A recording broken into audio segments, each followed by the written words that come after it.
Portal সাংবাদিক নহয়, এইবাৰ দৈনিক বাতৰি কাকতৰ সাংবাদিকৰ বিৰুদ্ধে উঠিল যৌন নিৰ্যাতনৰ অভিযোগ।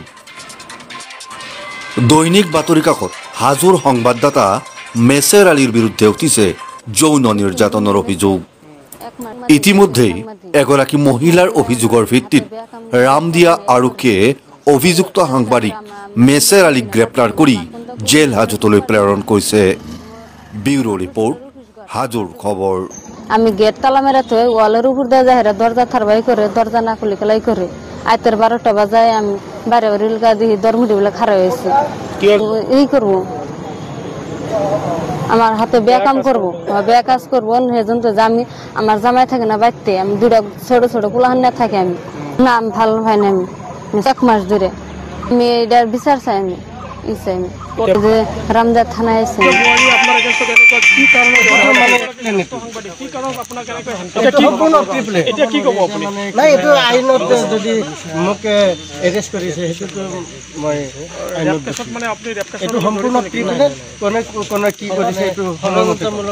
আপনারা গম না পায় আর কি কারণে হঠাৎ দেখা মানে আইনের মানুষ যদি অভিযোগ অবিহনে হেণ্ডকাপ লগাব মানে হেৰি মানি লোৱা নহ'ব কোন থানাত